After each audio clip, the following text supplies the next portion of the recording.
Bismillahirrahmanirrahim. Assalamualaikum warahmatullahi wabarakatuh. Teman-teman sekalian, kita bertemu lagi untuk kuliah gerontik.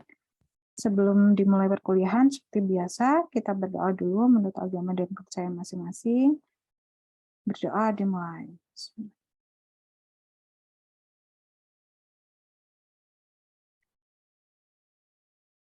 Amin. Selesai. Silahkan dibuka dulu kameranya sebentar. Bu Santi mau screenshot untuk bukti kehadirannya. Baik, 1, 2,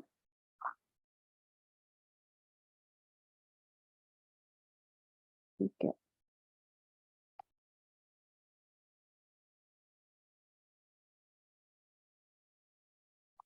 Oke. Hari ini kita belajar tentang BPH ya.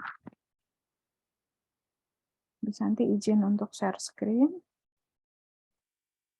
Kita belajar materi BPH dulu, baru nanti kita belajar tentang asuhan pada BPH ya.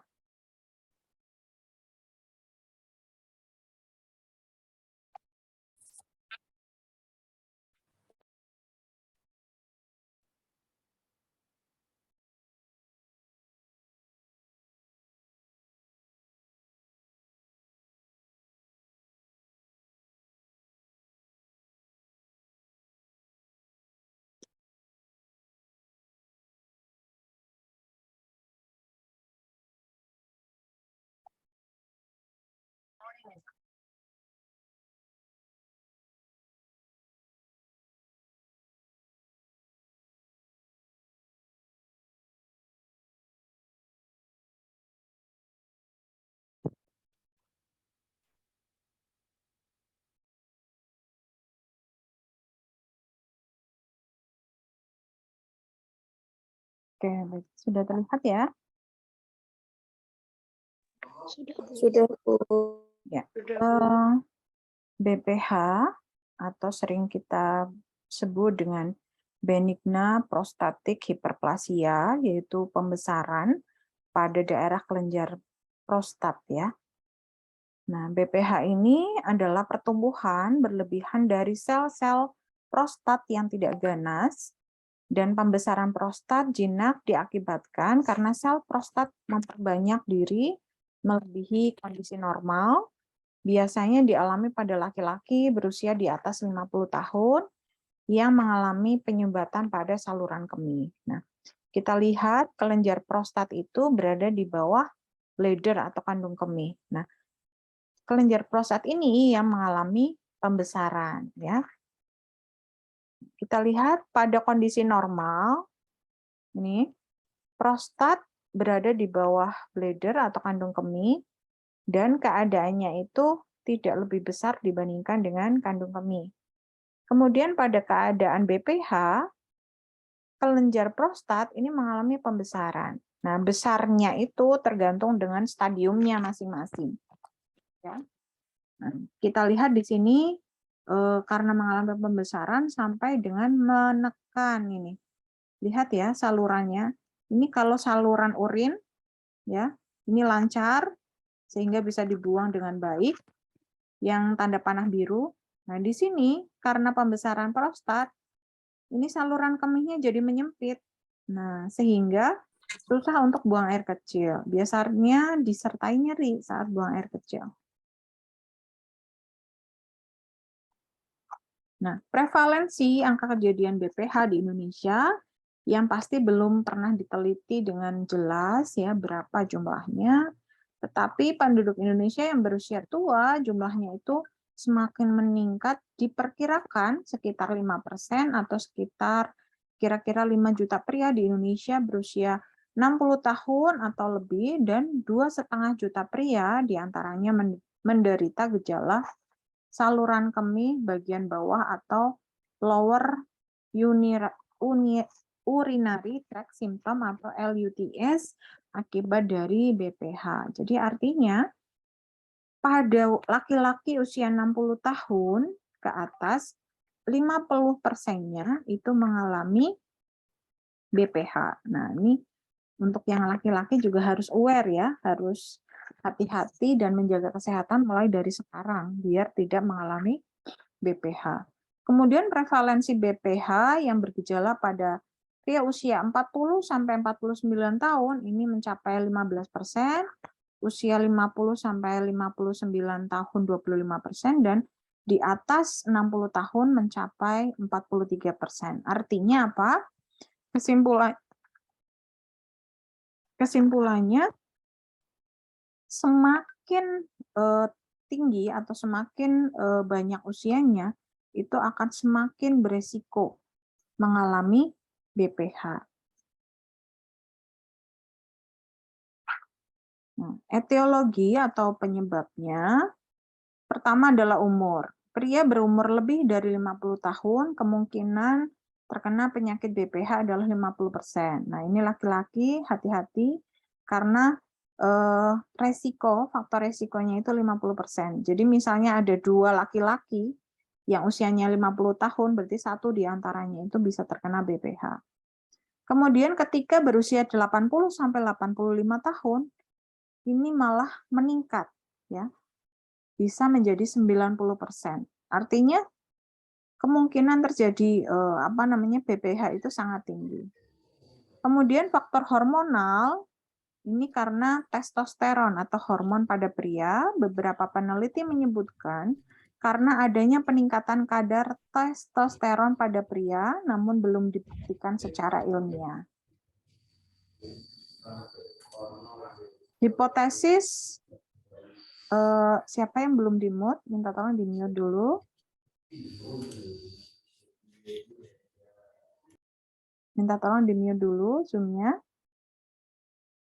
Hipotesis penyebab timbulnya hiperplasia pada prostat, menurut teori dihidrotestosteron, ketidakseimbangan antara estrogen dan testosteron, sehingga terjadi interaksi stroma epitel dan menyebabkan berkurangnya kematian pada sel prostat. Nah, ini merupakan teori dari sel stem, sehingga sel prostat berkurang kematiannya sehingga lebih besar gitu ya. Kemudian pada kejadian patofisiologi, kelenjar prostat terdiri dari 3 jaringan, yaitu epitel atau granular, kemudian stromal atau otot polos dan kapsul, kemudian jaringan stromal dan kapsul ditempeli dengan reseptor pada adrenergic alpha 1. Kemudian mekanisme patofisiologi penyebab BPH secara jelas belum diketahui dengan pasti, namun diduga pada intraprostatik dihidrosteron atau DHT dan 5-alfa reduktase tipe 2 ikut terlibat. BPH secara umum hasil dari faktor statik, yaitu pelebaran prostat secara berangsur-angsur, dan faktor dinamik dari pemaparan terhadap agen atau kondisi yang menyebabkan kontriksi otot polos juga kelenjar.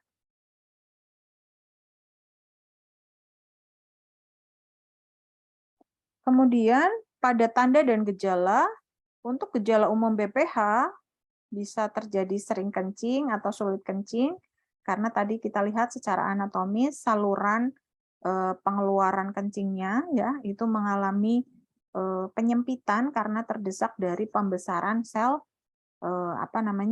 prostat ya. Kemudian nyeri saat berkemih, bisa terjadi urin berdarah, nyeri saat ejakulasi, cairan ejakulasi berdarah, dan gangguan ereksi, juga nyeri pinggul atau punggung.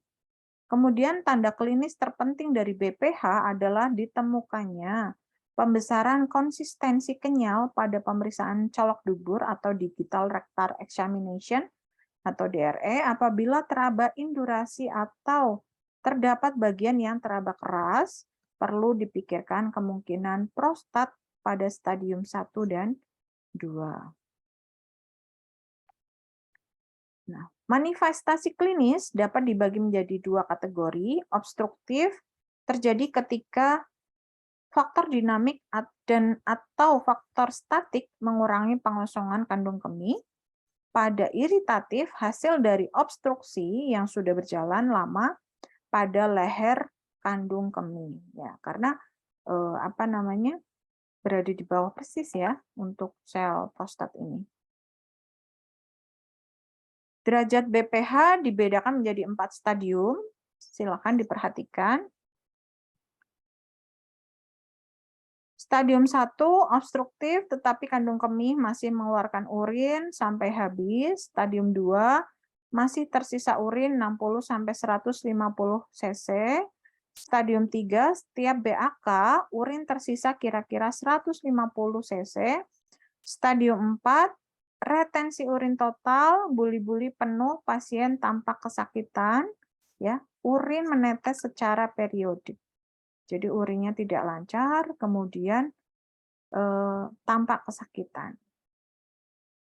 Nah, diagnosis pada BPH ini ya, sebelum melakukan diagnosis perlu dilakukan pemeriksaan fisik ya, pemeriksaan laboratorium untuk mengukur kadar prostat, spesifik antigen dan pengukuran kadar kreatinin dalam urin, kemudian pemeriksaan radiologi dan bila diperlukan pemeriksaan endoskopi menggunakan uterosistoskopi.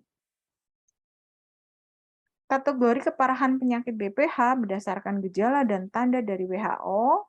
Untuk ringan, skornya kurang dari sama dengan 7, dengan gejala, tanpa gejala, kecepatan urinari puncak kurang dari 10 ml per second per detik, kemudian volume urin residual setelah pengosongan 25-50 ml, peningkatan BUN dan kreatinin serum pada urin ya, terdapat kreatinin. Kemudian sedang 8-19, semua tanda di atas ditambah obstruktif penghilangan gejala dan iritatif penghilangan gejala, tanda dari detrusor yang tidak stabil. Kemudian parah lebih dari sama dengan 20, semua hal di atas ditambah 1 atau lebih komplikasi dari BPH. Untuk terapi BPH itu ada farmakologi dan non-farmakologi. Tentu saja kita fokus pada non-farmakologi karena kita itu perawat ya. Jadi untuk tugas mandiri perawat itu terapi non-farmakologi. Sedangkan tugas farmakologi kita ini kolaborasi dengan dokter ya. Jadi hanya untuk melaksanakan advis dokter. Terapi farmakologi jika gejala ringan maka pasien cukup dilakukan watchful waiting yaitu perubahan gaya hidup. Jika gejala sedang maka pasien diberikan obat tunggal antagonis alfa adrenergic atau inhibitor 5-alfa reduktase. Jika keparahan berlanjut, maka obat yang diberikan bisa dalam bentuk kombinasi keduanya. Jika gejala parah dan komplikasi BPH dilakukan pembedahan. Nah, manajemen terapi BPH yang pertama menghilangkan gejala ringan yaitu watchful waiting, yaitu dengan merubah pola hidup sehat ya. Olahraga, makan makanan yang sehat sesuai dengan kebutuhan ya, makan sayur dan buah setiap hari, kemudian menghilangkan gejala sedang dengan memberikan obat farmakologi ya. Kemudian yang ketiga menghilangkan gejala parah dan komplikasi BPH dengan dilakukan operasi atau pembedahan. Nah, antagonis alfa adrenergic ini memblok reseptor adrenergic alfa 1 sehingga mengurangi faktor dinamis pada BPH dan akhirnya berefek relaksasi pada otot polos prostat. Nah, diharapkan dengan adanya relaksasi ini ya untuk memperbesar jalan keluar dari urin. Sedangkan inhibitor 5-alfa reduktase ini mekanisme kerjanya mengurangi volume prostat dengan menurunkan kadar hormon testosteron. Jadi mengecilkan volume prostat dengan menurunkan hormon testosteron. Nah, ya ini juga ada efek sampingnya ya. Efek sampingnya ya apa namanya, menurunkan ejakulasi gitu ya. Nah, 5 alfa reduktase inhibitor ini digunakan jika pasien tidak dapat mentolerir efek samping dari alfa blocker. Kemudian terapi non farmakologi, nah kita fokus pada ini pembatasan minum berkafein ya. Nah, terutama yang laki-laki, yang perempuan juga sama ya. Kafein, contoh minumannya apa yang berkafein?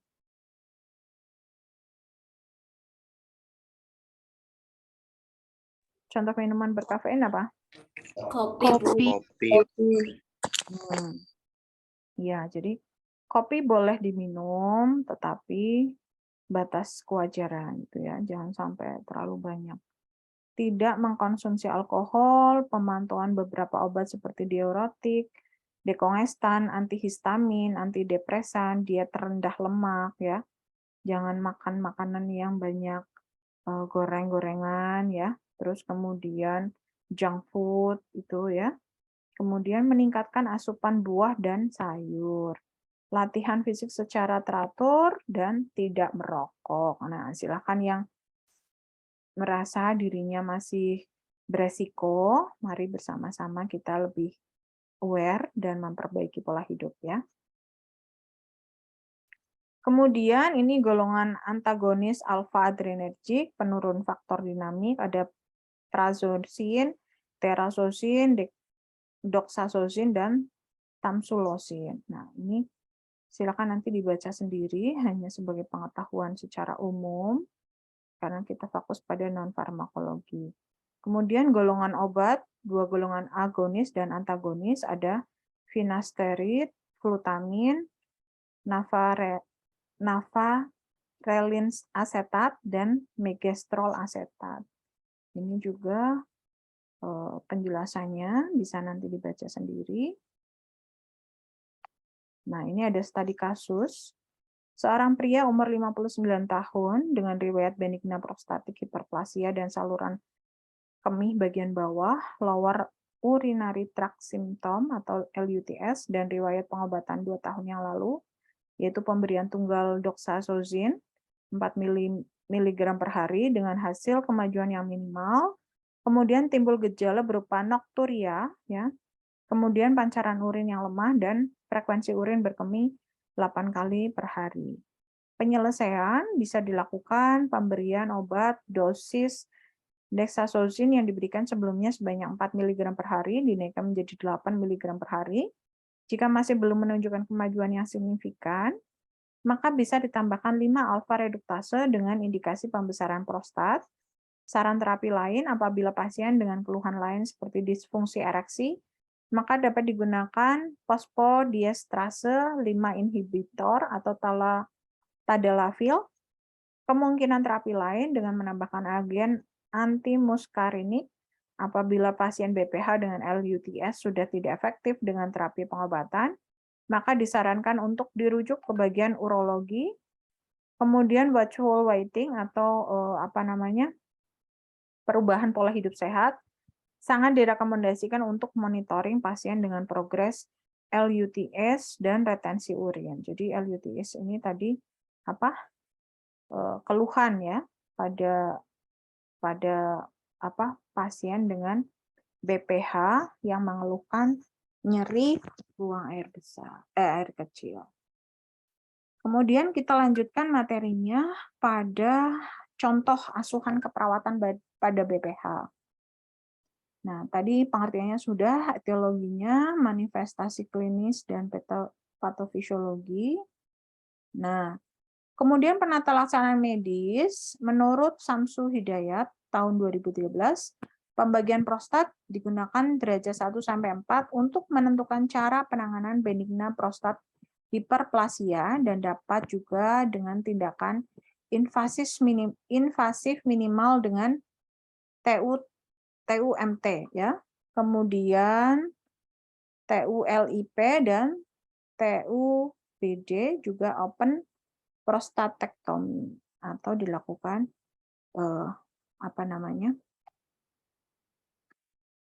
operasi. Diagnosa keperawatan, nyeri akut berhubungan dengan agen cedera fisik karena pos pembedahan atau operasi, kemudian hambatan mobilitas di tempat tidur berhubungan dengan keterbatasan lingkungan karena peralatan terapi, ya, karena dipasang ada apa namanya kateter, kemudian ada infus gitu ya. Kemudian resiko infeksi berhubungan dengan adanya masuknya mikroorganisme dengan prosedur invasif dan trauma. Nah, contoh dari kasusnya, ini di sini kita lihat pengkajian pada 30 April 2013 di ruang Dahlia RSU Ban Yudono Boyolali, dikaji melalui wawancara dengan klien dan keluarga. Di sini klien Tuan D, 53 tahun, laki-laki kawin. Nah, diagnosa medis benigna prostat hiperplasia. Identitas penanggung jawab anak umur 29 tahun.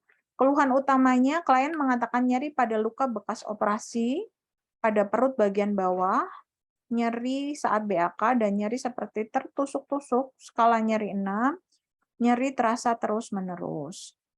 Riwayat penyakit sekarang, klien mengatakan kurang lebih 1 minggu yang lalu mengeluh nyeri pada saat BAK, baru pada tanggal 27 April, klien dibawa oleh keluarga ke RSU dan harus dilakukan operasi. Pada tanggal 29 April dilakukan operasi oleh dokter. Jadi ini H+1 setelah atau pos operasi BPH ya.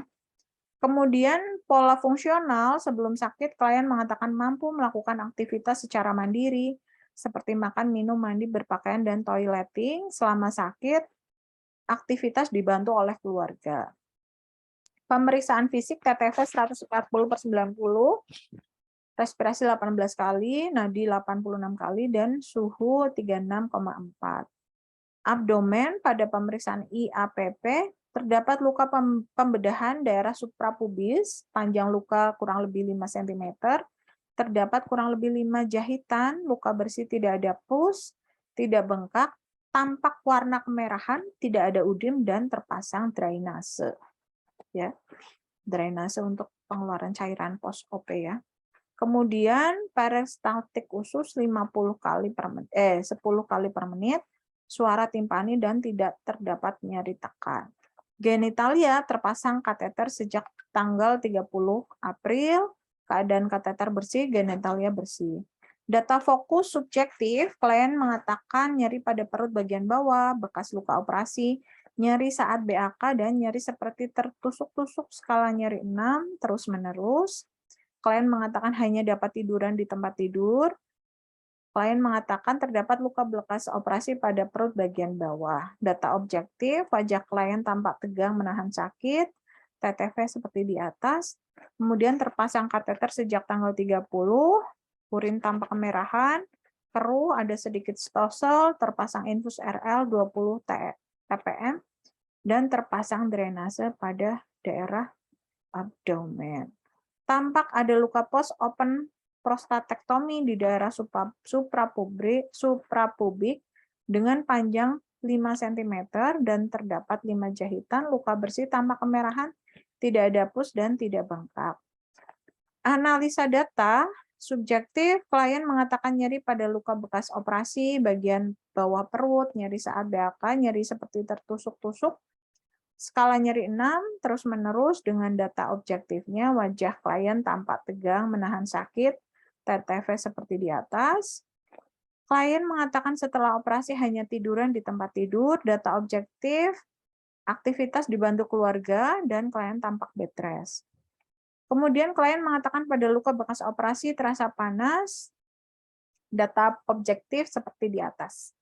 Diagnosa keperawatan dari data pengkajian dan analisa, maka yang pertama nyeri akut berhubungan dengan agen cedera fisik setelah pembedahan, kemudian yang kedua hambatan aktivitas di tempat tidur berhubungan dengan keterbatasan lingkungan ya dan peralatan terapi, kemudian 3 faktor infeksi berhubungan dengan prosedur invasif trauma atau pembedahan. Intervensi yang dilakukan, yang pertama setelah dilakukan asuhan 3 kali 24 jam, diharapkan nyeri berkurang.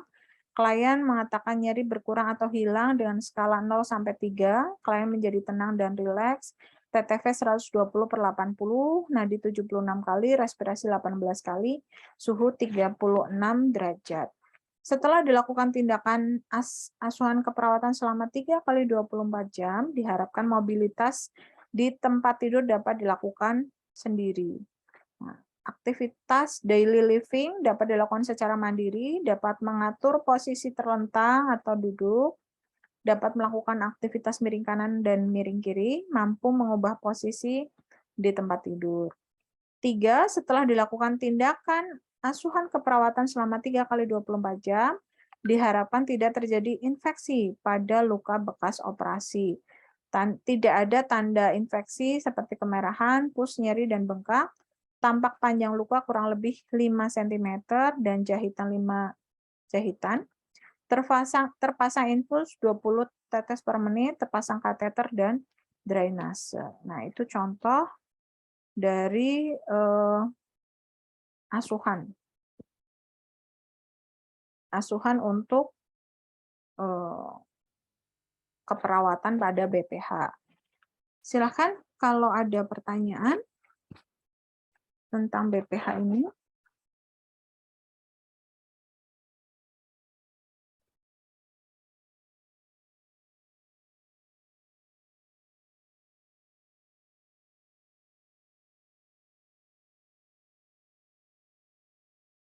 Baik, kalau tidak ada pertanyaan, mungkin Bu Santi cukupkan untuk perkuliahan hari ini. Silakan jangan lupa presensi kehadiran di Skalsa. Untuk materi dan rekaman, Bu Santi juga upload di Skalsa ya. Terima kasih, mohon maaf kalau ada salah. Wabillahi taufiq wal hidayah. Wassalamualaikum warahmatullahi wabarakatuh. Waalaikumsalam warahmatullahi wabarakatuh. Sama-sama.